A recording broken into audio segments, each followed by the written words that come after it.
This channel does not promote any violent, harmful, or illegal activities. All content provided by this channel is meant for an educational purpose only. আজ হাওড়ায় পৌঁছে গিয়েছি সেই জায়গায় যেখানে police নিজেকেই গুলি করে। এই বিষয়টা খবর পাওয়া মাত্রই না আমার আগ্রহ আসে যে কি এমন ঘটনা ঘটলো যে একজন পুলিশ আধিকারিক নিজেকে গুলি করছে। অন্তত সেরকমই তো সিসি ক্যামেরা ফুটেজে নাকি দেখা গিয়েছে, সেরকমই নাকি পুলিশের তদন্তে এখনো পর্যন্ত যাওয়া যাচ্ছে। কিন্তু এর সঙ্গে পরতে এক একটা গল্প জড়িয়ে যায়। একটা গাড়ি উদ্ধার হয়েছে, গাড়ি থেকে কি কি জিনিস উদ্ধার হয়েছে সেগুলোও ব্যক্তিগত। আমাকে সব থেকে কোন বিষয়টা নাড়া দিয়েছে বলুন তো? একজন পুলিশের বাঁ হাতে গুলি লেগেছে এবং যে গুলিটা লেগেছে সেটা সার্ভিস রিভলভার থেকে নয়, অন্য আগ্নেয়াস্ত্র থেকে। সেই আগ্নেয়াস্ত্রটা কোথায় গেল, একজন পুলিশের হাতে গুলি কেন লাগলো এবং এই গুলিটা কে চালালো? খোদ পুলিশ চালালো? যদি পুলিশ চালায় কেন চালালো? সেই প্রশ্নের উত্তরই আজ সারাদিন খুঁজবো। চলুন। আন্দুল রোডে পোদ্রা এলাকায় পৌঁছে গিয়েছি, কারণ চণ্ডীতলা থানার বড়বাবুর সঙ্গে যে বান্ধবীর নাম জড়িয়ে গিয়েছে, দেখি তার বাড়ি থেকে কোনো রকম প্রতিক্রিয়া পাওয়া যায় কিনা। দেখি তার পরিবারের সদস্যদের সঙ্গে কথা বলার চেষ্টা করি। কাকিমা,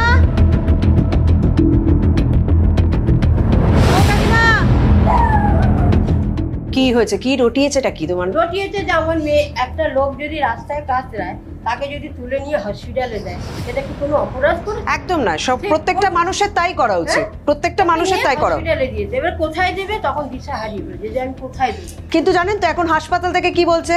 হাসপাতাল থেকে বলছে যে যারা নাকি ওই আইসি কে ভর্তি করেছিল তারা নাকি তাকে চিনতো, তারা নাকি তার পূর্ব পরিচিত। এবার বলুন কি বলে? দেখো পূর্ব পরিচিত না, দরজা দেওয়া আছে কিছু। ওসির সাথে কখনো আমাদের সাধারণ লোকের সঙ্গে কোনো পরিচয় হয়? আগে আপনারা যে এসেছেন আপনাদের সঙ্গে পরিচয় আছে? না না, পরিচয় নেই। মানে বলছেন যে পরিচয় ছিল না, তাহলে হাসপাতাল থেকে কেন বলছে বলুন তো? যেন রটাবার জন্য অনেক কথাই বলতে পারে। আপনার কটা মেয়ে? আমার দুটোই মেয়ে। আচ্ছা। আমি খবরে দেখলাম কালকে যে এই অমুক তমুক এই সেই সাদা গাড়ি নিয়ে দাঁড়িয়ে আছে। কাজ কি করে? পার্লার আছে? না, পার্লার না, উনি অরিফ্লেমের কাজ করেন। অরিফ্লেমের কাজ করেন। আচ্ছা। আজকে যদি কেউ হেল্প করে থাকে, কোনো দোষ করেনি সে, ঠিক আছে? রাস্তার মাঝখানে যদি সে পড়ে থাকে, তাকে যদি গাড়ি করে কেউ নিয়ে আসে, নিউজে অনেক কিছু বলছে যে ওনাকে নিয়ে এসছে, ওনার সাথে ওনার রিলেশন আছে, ওনার সাথে এই আছে, গাড়ির মধ্যে এই হয়েছে না হয়েছে, এসব কিছুই না। মানে আপনি বলছেন যে তার সঙ্গে ওই আইসির কোনো রকম পরিচয় না? দেখুন, বিতর্ক হচ্ছে, তাই বিতর্কে প্রশ্নের উত্তর খুঁজতে এসেছিলাম। যদিও তার বাড়ির সদস্যরা বলছেন যে পূর্ব পরিচিত ছিলেন না চণ্ডীতলা থানার ওই বড়বাবু, তাকে রাস্তায় কাতরাতে দেখে তারা বেসরকারি হাসপাতালে নিয়ে যান। কিন্তু একটা বিষয় হলো, সিসি ক্যামেরা ফুটেজে কিন্তু পরিষ্কার দেখা যাচ্ছে যে সেই গাড়ি থেকেই বেরিয়ে আসেন ওই আইসি। তিনি নিজে গুলি করলেন এবং গুলি করে তিনি কাতরাতে থাকেন। তারপরে ওই গাড়ি থেকে ওরা বেরিয়ে এসে তারপর তাকে হাসপাতালে নিয়ে যায়। মানে আমরা যেদিন ঘটনাটা ঘটেছিল না, সেদিন এক প্রত্যক্ষদর্শীর বাইট আপনাদেরকে শুনিয়েছিলাম। তিনি বলেছিলেন যে ওই বড়বাবু বলেছিলেন আমি পুলিশ, তাই বেশি বিষয়টাকে ম্যাটারটাকে বড় করার দরকার নেই। তাই কি প্রত্যেকেই অনেক বেশি সাবধানী পন্থা অবলম্বন করছেন পুলিশের কেস বলে? গুলি কার লেগেছিল? যে পুলিশওয়ালা যে আইডি কার্ড দেখিয়েছিল পুলিশের, তারই লেগেছিল। মহিলাটা গাড়ির মধ্যেই বসেছিল, বাট মহিলার পুরো মুখে রক্তে ভর্তি ছিল। উনি বললেন আমি পুলিশে আছি, ম্যাটারটাকে বেশি বড় করো না, ছেড়ে দাও, তোমরা চলে যাও, আমরা বুঝে নিচ্ছি। বেশ কিছু জায়গায় জটিলতা, বেশ কিছু জায়গায় প্রশ্ন রয়েছে না। মানে সিসি ক্যামেরা ফুটেজে যা দেখা যাচ্ছে যে ওই চণ্ডীতলা থানার আইসি তিনি হেঁটে এসে নিজের হাতে নিজেই গুলি করলেন, তারপর লুটিয়ে পড়লেন, তারপর বেশ কয়েকজন, প্রথমে একজন এলো, তারপর আরেকজন এলো, তারা তাকে খতিয়ে দেখছে, তারপর বাইকে করে এসে বেশ কয়েকজন আসে। আর বিষয়টা হচ্ছে যখন সে নিজেকে গুলি করে, এখনো পর্যন্ত যা জানা যাচ্ছে সূত্র মারফত, যে তার কাছ থেকে 7mm গুলি উদ্ধার করা হয়েছে, মানে যেটা তার বাঁ হাতের উপরের অংশ ছুঁয়ে বেরিয়ে যায়। কিন্তু একটা প্রশ্ন উঠছে যে 7mm গুলি কি পুলিশের সার্ভিস রিভলভারে থাকে? মানে এই গুলি কোথা থেকে পেলেন? না অন্য কোনো বন্দুক তার কাছে ছিল, সেই বন্দুক থেকে সে নিজের হাতে নিজে গুলি চালানো? কেন গুলি চালানো সেটা তো সব থেকে বড় প্রশ্ন। কিন্তু এই মুহূর্তে বেসরকারি হাসপাতালে ভর্তি রয়েছেন চণ্ডীতলা থানার আইসি। আমি একটুখানি হাসপাতাল কর্তৃপক্ষের বরং বক্তব্য তুলে ধরি যে তারা কি বলছেন, কারা তাদেরকে এসে, মানে কারা তাকে এসে ভর্তি করায়, সেই সম্পর্কিত কোনো পরিচয় পাওয়া যায় কিনা। চলুন। উনি এসছেন, সঙ্গে ওনাকে নিয়ে এসছেন কিছু ওনার কলিগ অ্যাকম্পানিং করে। তো ওনার বক্তব্য ছিল যে আমাদের হাতে গুলি লেগেছে বা গুলি বিদ্ধ হয়েছে, সেটাই স্টেটমেন্ট, এবং তারপরেই আমরা আমাদের ট্রিটমেন্ট শুরু করি। কলিগ, মানে যারা আমরা তো জিজ্ঞাসা করা হয় হাসপাতালের পক্ষ থেকে, আত্মীয় বা ফ্যামিলির কেউ তাকে ভর্তি করার সময়, তো তারা যে ভর্তি করার সময় যারা এসেছিল কলিগ বলে তাদেরকে পরিচয় দিয়েছে।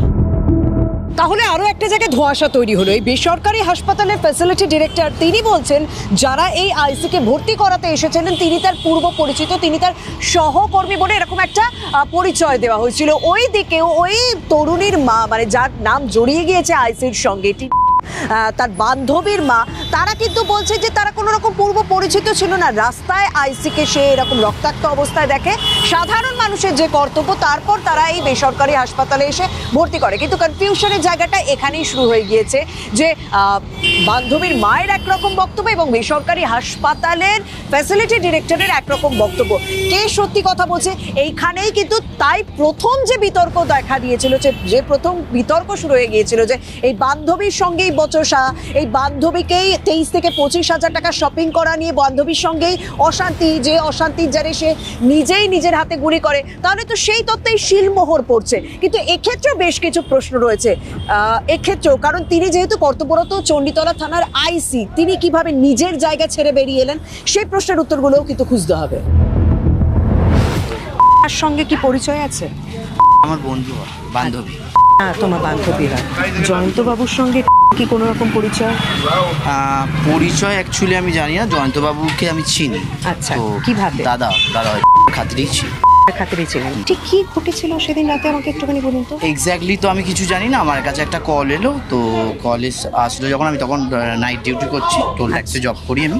আচ্ছা। তো তখন কল এলো, বললো উনি প্রচুর ব্লিডিং হচ্ছে, তুই আয়। আমার বন্ধু ফোন করেছিল। ফোন করেছিল? না, আমার একটা বন্ধু ফোন করেছিল। কি নাম?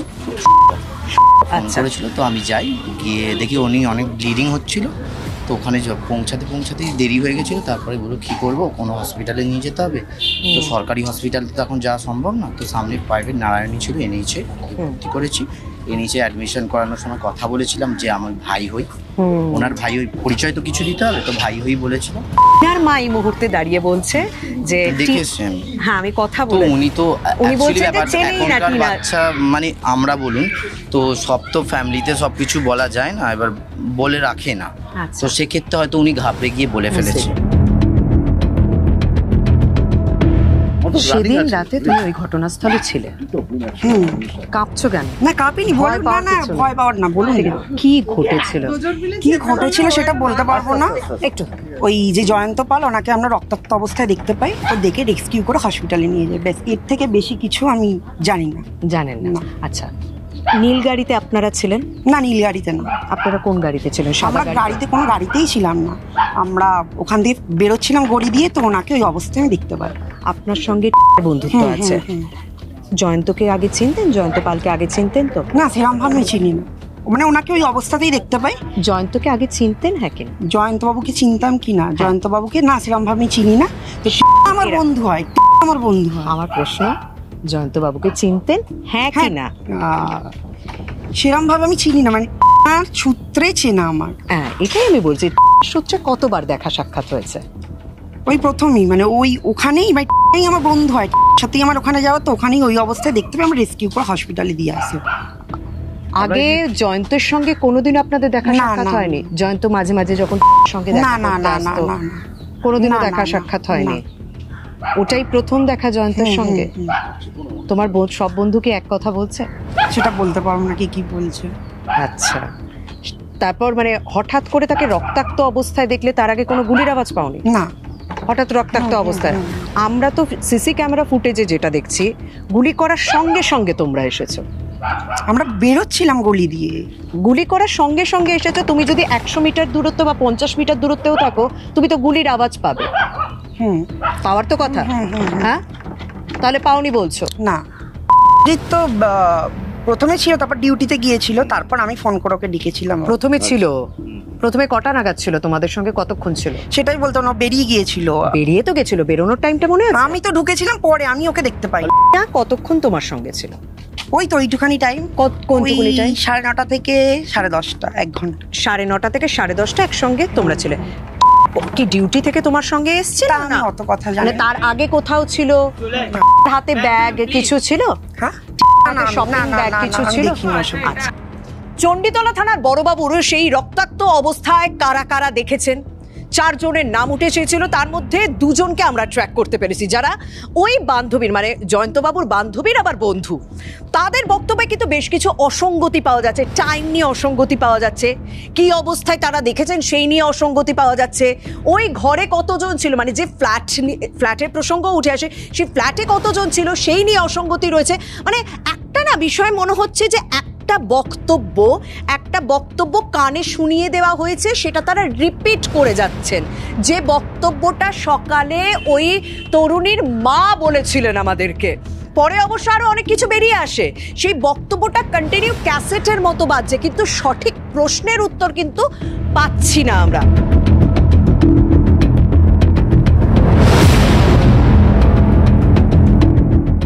যার কথা হচ্ছে সে কি আপনার বাড়িতে এসেছিলেন? হ্যাঁ। কটার সময় এসেছিলেন? তখন পৌনে 8টা নাগাদ এসেছিল। পৌনে 8টা নাগাদ এসেছিলেন। কে কে এসেছিলেন? ও এসেছিল আর তার সাথে হ্যাঁ এসেছিল 9টা নাগাদ বোধহয় এসেছিল। আচ্ছা, ব্যাস পৌনে 8টার আগে মানে যখন এসেছে মানে যার কথা হচ্ছে এত সে যখন আসে সে কোথায় গিয়েছিল? কিছু আপনার সঙ্গে বন্ধু তো যে আমি এখান থেকে এলাম? বাড়ি থেকে এসেছিল। বাড়ি থেকে হ্যাঁ, ও এসেছে? বাড়ি থেকেই আমায় ফোন করেছিল, দিয়ে বাড়ি থেকেই এসেছিল। আচ্ছা, আপনার সঙ্গে কি ওই পালবাবুর কোনোদিনও পরিচয় হয়েছে? না, খালি মুখে নাম শুনেছি। কি শুনতেন? মানে স্যার শুনতাম যে স্যারের সাথে, মানে এর বেশি কিছু শুনিনি। ওর সাথে কার সম্পর্ক আছে না আছে সেটা আমরা কিছুই জানি না। আর ইনফ্যাক্ট এই যে ঘটনাটা ঘটেছে আমি পাড়ার লোকের কাছ থেকে শুনেছি, মানে আমার এখান থেকে ও বেরিয়ে চলে গেছিল। তারপর আপনাকে ফোন করেও জানায়নি যে তোর বাড়ি থেকে বেরোনোর সময় জানিস এই এরকম কাণ্ড ঘটলো? আমি ওকে ফোন করেছিলাম দেন, যে ওকে নাকি খুব মানে ওখানে প্রচন্ড ঝামেলা হচ্ছিল। তো তারপরে আমি যখন ওকে ফোন করলাম তখন ও আমাকে বললো যে এইখানে দেখ না এইরকম গুলি চলে গেছে, আমি কিছু বুঝতে পারছি না, মাথা কাজ করছে না, আমি পরে ফোন করছি। ব্যাস এতটুকুই। পালবাবু এখানে আপনার বাড়ির সামনে এসে হঠাৎ? আমি তো পালবাবু ব্যাপারটাই জানি না, মানে উনি যে এত বড় অফিসার বা উনি যে এইগুলোই তো আমি জানি না, আমি কিভাবে অবাক হব। ও যে বলে না ওর মুখে শুনেছি, যখন শুনেছেন কি শুনেছেন? ওনার নাম শুনেছেন? না, যাচ্ছি স্যারের সাথে দেখা করতে, আচ্ছা এইটুকুই শুনেছি। তা 2বারই শুনেছি যে স্যারের সাথে দেখা করতে যাচ্ছি, ব্যাস, এর বেশি আর কিছু শুনিনি। মানে কোনো শপিং ব্যাগ আনেনি আমার কাছে? না, ও কালিয়াতে একটা ছোট্ট পুচকি মতো পিঠে ব্যাগ হয় না, ওইরকম একটা পুচকি পিঠে ব্যাগ নিয়ে এসেছিল। আচ্ছা, ওর সাথে আমাদের এমনি একটু কম পড়ে, কারণ হচ্ছে কি ও খুব রাগী মতো, মানে একটুতেই রেগে গেল ওই শপিং টপিং এর ব্যাপার ওই সব পুরো ভোগ খবর। আপনারা বিলটা যদি দেখতেন বুঝতে পারতেন বিলটা আজকে থেকে 3-4 দিন আগেকার বিল। সেদিন কি ঝামেলাটা কি নিয়ে হচ্ছিল? ঝামেলা কি নিয়েছিল সেটাই তো জানি না, কিচ্ছু বলে। ও খুব চাপা মেয়ে, আর ও জানি না হয়তো আমার সাথে কমফোর্টেবল নয় অতটা, তো ও আমাকে এসব নিয়ে কিছু বলতো না, আর আমিও এই ব্যাপারটা ইন্টারেস্ট দেখাতাম, কারণ ওর ব্যাপারগুলোই খুব গন্ডগোল লাগতো, খুব কমপ্লিকেটেড লাগতো। পুরো বিষয়টা জানেন তো ভীষণ ঘাঁটা। আজ সকাল থেকে বেরিয়ে মানে মাথাটা পুরো ঘেঁটে যাচ্ছে, কারণ ওই যে বান্ধবীর নাম উঠে আসছে, বড়বাবুর বান্ধবী, তার সঙ্গে আরো 2 জন যারা ছিল তাদের সঙ্গে কথা বললাম, তাদের বক্তব্যে বেশ কিছু অসঙ্গতি পাওয়া গেল। কিন্তু সেদিন তারা কোথায় ছিল?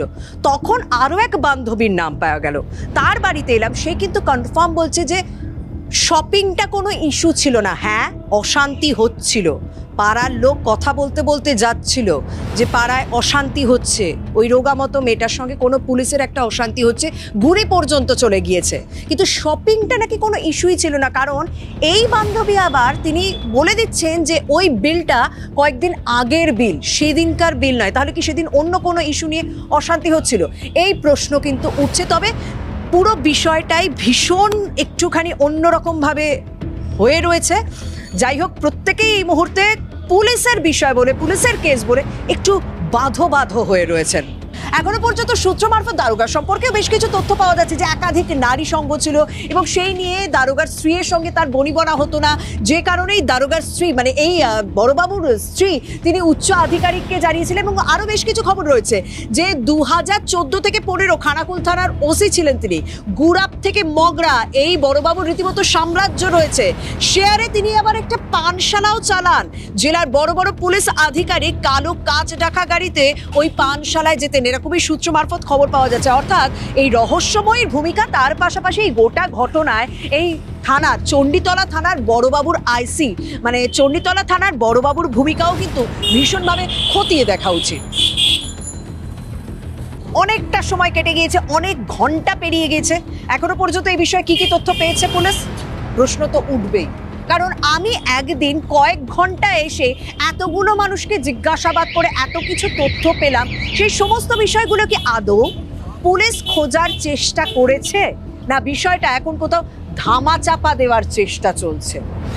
যদিও এখনো পর্যন্ত যা খবর পাওয়া যাচ্ছে, হুগলি জেলা মানে চণ্ডীতলা থানার তিনি যেহেতু বড় আধিকারিক পদে ছিলেন, তাই সেখানে একটি 6 সদস্যের টিম গঠন করা হয়েছে, তারা তদন্ত করে দেখবেন। সেই তদন্তে কি বেরিয়ে আসে সেদিকে তো অবশ্যই নজর থাকছে। যাই হোক, আজ এখানেই শেষ করছি। আর অন্যান্য খবরের জন্য নজর রাখুন TV9 বাংলার সঙ্গে থাকুন।